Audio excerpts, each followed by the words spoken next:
Political platform अपनी ख्याल रखते हो वोटा दो थोड़ी पिछड़ी बदल देंगे और कुछ मान देता समाज दुख तकलीफ कोई गंगा की जवान है पिछले कोई असेंबली और ओबीसी समाज की असेंबली के पटरे वाले नुमाइंदे ने थोड़े सेवक ने मैं हमेशा थोड़ी गल गति में समाज समय समय पर अपनी मांगे के लिए है रेफरेंडम के जरिए अपनी गला पॉलिटिकल पार्टी का जो रचना उसमें अपनी लीगल बैटल की लड़ाई भी डिफेंड करने में राइट पहली बार इस जम्मू कश्मीर में थोड़े प्रधानमंत्री ने थोड़े समाज है थोड़ा ही समाज है पहली बार किसी ने अगर कोई प्रधानमंत्री देता और ओबीसी समाज का प्रधानमंत्री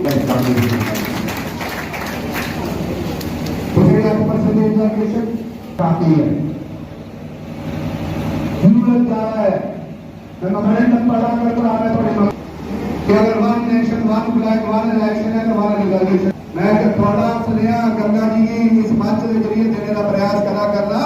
कि जो इन्हें अपनी डिमांड रखी है जो इन्हें अपनी समस्या मोटा मोटा क्या देखा जो चीजें आसूसित कर गई क्योंकि आज सारे सीनियर लीडर आए थे अच्छा चिंतन भी करना पड़ा मंथन भी करना पड़ा इन्हीं गल मेरी घड़ी बदला मैं यकीन कर दावे कर आऊंगा कि अगर ओबीसी समाज गठित नहीं होया अगर ओबीसी समाज अपना आशीर्वाद भारतीय जनता पार्टी नहीं देगा तो जरा आदरणीय प्रधानमंत्री साहब और थोड़ा भी यह सपना है कि इस रियासत की ड्यूटी है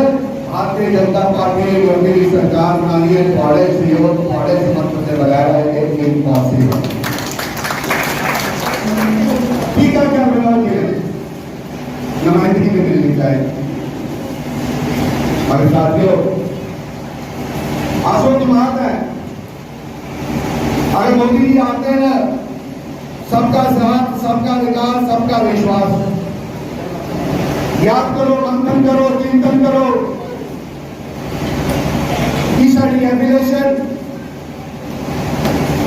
इस तरीके की समाज है हमारा ये मुसलमान विरोधी योग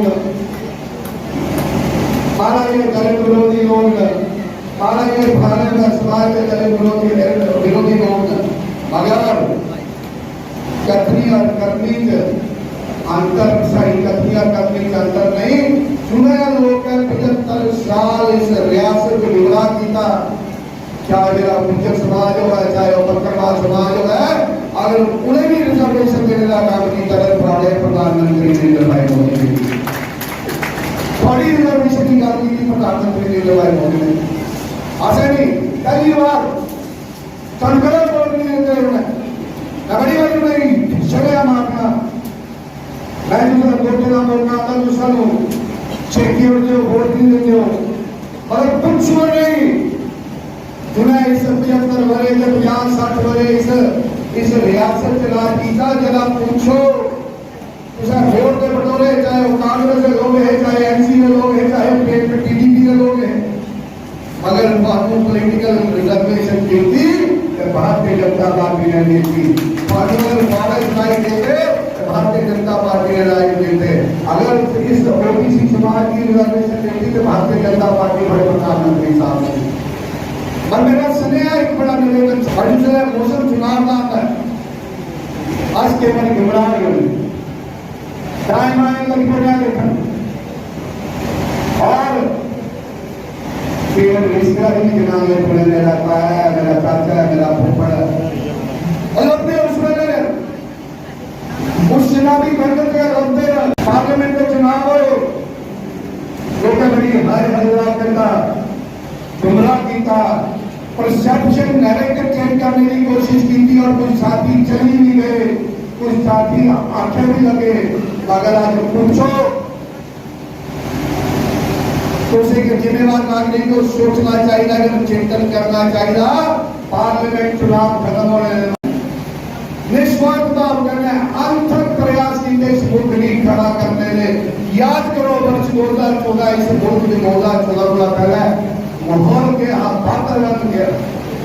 मैं गल करें तो गल बड़ी लंबी हुई है हमें बड़ी गल अपना आखनी चाहिए, बार बार रिपीट करनी चाहिए अपना कि इस मुल्क का एक विशेष डीएनए है, जिसमें भी मुल्क की जरूरत पड़ती है मुल्क का समाज हमेशा खड़ा होता है, चाहे वो हिंदू है, मुस्लिम है, सिख है, ईसाई है। इस मुल्क के समाज ने हमेशा इस मुल्क की खड़ा करने का प्रयास किया था। पहले तो मैं ओबीसी मोर्चा हमारे सुनील प्रजापति और हमारे राजीव जोसोटिया जी, गोपाल महाजन जी, मैं इनका धन्यवाद करता हूं कि जिन्होंने यहाँ मुझे बुलाया और बड़े ध्यान से सुना। आज मैं इस मौके पर एक ही बात कहता हूं कि आज ओबीसी मोर्चा का जो है वो अधिवेशन रहा और ये हर विधानसभा में हो रहे हैं। आज मैं ये समझता हूँ जो प्राइम मिनिस्टर मोदी जी की सोच है कि अगर हमने विकसित राष्ट्र बनाना है तो हमें एक भी अंग हमारा कमज़ोर नहीं होना चाहिए। जो पहली सरकारें थी हमारी, आप जानते हो कि उन्होंने कितना भेदभाव किया। पहले 370 से पहले 35 के पहले क्या था, हमारी बहनें जो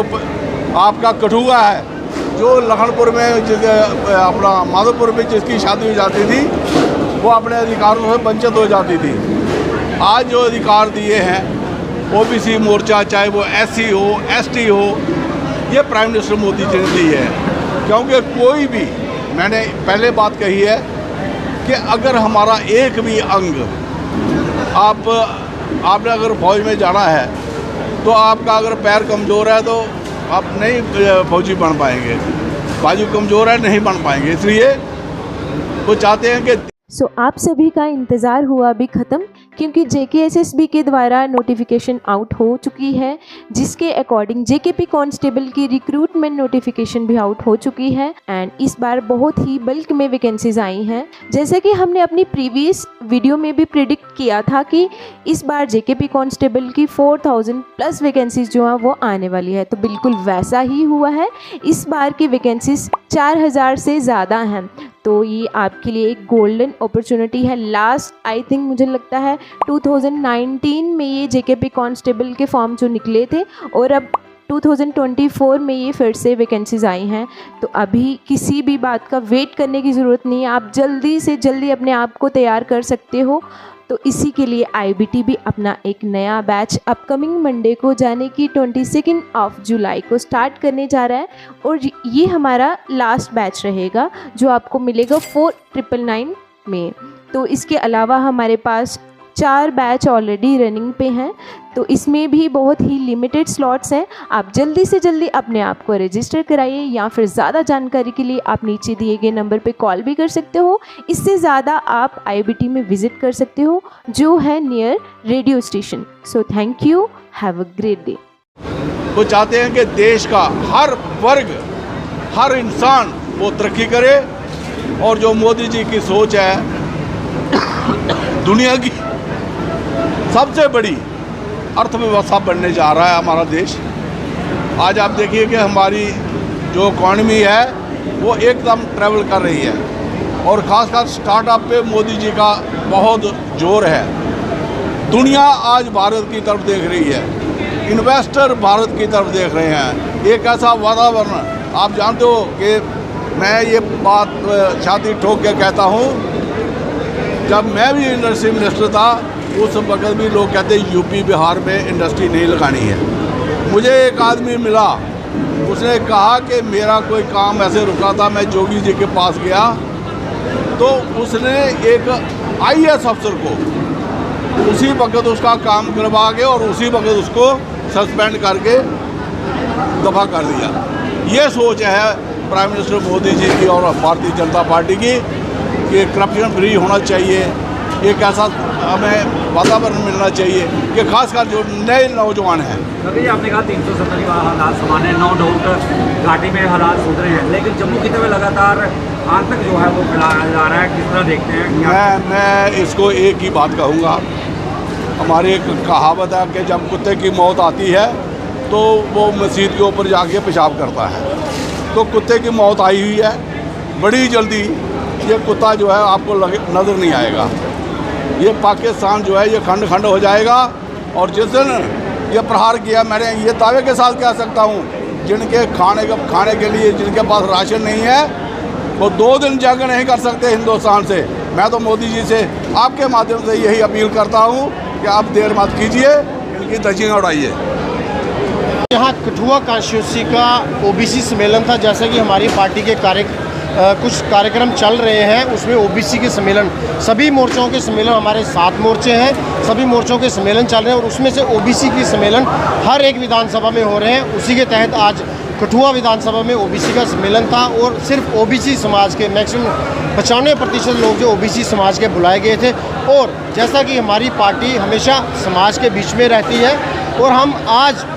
भारतीय जनता पार्टी की उपलब्धियां, सरकार की, मोदी सरकार की उपलब्धियां लोगों के बीच में लेकर आए थे कि उन्होंने ओबीसी समाज के लिए क्या काम किए हैं। जो काम किए हैं वो सारे के सारे काम हम लोगों को बताने आए थे और लोगों को ये भी समझाने आए थे, अवेयर करने आए थे कि जो भारतीय जनता पार्टी है वो हमेशा ओबीसी समाज के साथ है, ओबीसी समाज के हक के लिए पहले भी बात करती थी, आज भी बात कर रही है। और मोदी साहब ने जो नारा दिया है, सबका साथ, सबका विकास, सबका विश्वास, उस पर खरा उतर रही है। क्योंकि मोदी सरकार ही है जिन्होंने पहली बार जो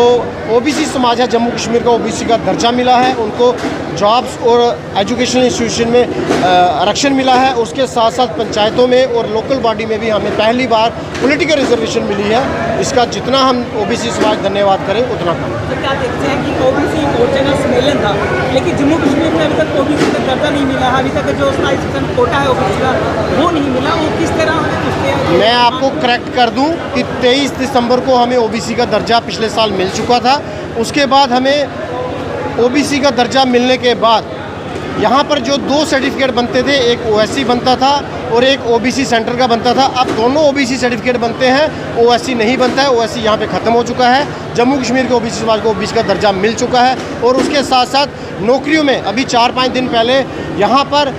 4000 के करीब कांस्टेबल की जो नौकरियाँ निकली हैं, उसमें हमें 8% के हिसाब से 320 नौकरियाँ जो ओबीसी समाज के लोगों को मिल रही है, दर्जा मिल चुका है, आरक्षण भी मिल चुका है। 27% की जो बात कर रहे हैं, 27% सेंटर में है और बाकी स्टेटों के हिसाब से जितनी पॉपुलेशन बनती है उसके हिसाब से सरकार दे रही है। अगर यहाँ पे कुछ कम है, अभी आने वाले समय में यहाँ पर सेंसस होने जा रहा है। जैसे ही ओबीसी का सेंसस होगा तो हमारी जो वार्ड्स पंचायतें जो है ओबीसी रिजर्व कर दी जाएंगी और पॉलिटिकल रिजर्वेशन भी होगी। आगे हम इसके जो जॉब्स के लिए आरक्षण है वो भी बढ़ाने की मांग करेंगे। आज डिस्ट्रिक्ट कठुआ के अंदर पहला ओबीसी का सम्मेलन जो भारतीय जनता पार्टी की तरफ से हमें दिया गया था, उसका आगाज़ आज विश्वकर्मा मंदिर के अंदर कठुआ कॉन्स्टिट्यूंसी का पहला ओबीसी सम्मेलन हुआ। लोगों ने भारी तादाद में इसमें शिरकत की है और बढ़ चढ़ कर हिस्सा लिया है और लोगों को बताया गया है कि भारतीय जनता पार्टी आपके लिए दिन रात चिंतित है, हर वर्ग का सम्मान करने के लिए। जैसे ही हमारे ओबीसी वर्ग के लिए जो कुछ मुश्किलें आ रही थी, जैसे 370-35A का जो हमारे ऊपर कलंक था, उसको हटाने के बाद जैसे हमें रिजर्वेशन पहले 2% थी, फिर 4 की गई, अब 8। हम फिर मांग कर रहे हैं अपनी भारतीय जनता पार्टी का और भारतीय नरेंद्र मोदी भाई साहब के आगे कि हमारी जल्द से जल्द जनगणना कराई जाए और जैसे बाकी रियासतों में, बाकी स्टेटों में हमें आरक्षण मिल रहा है, उस हिसाब से हमें आरक्षण दिया जाए। और हमें लगता है कि जैसे ही आप जानते हैं कि आने वाले समय में रियासत जम्मू कश्मीर में चुनाव होने वाले हैं और हमारी भारतीय जनता पार्टी अपनी फुल मेजॉरिटी के साथ सरकार बनाने जा रही है। जैसे ही हमारी सरकार जहां बनेगी और हमें पूर्ण विश्वास है अपनी भारतीय जनता पार्टी पर कि हमारा जो हक है हमें दिया जाएगा।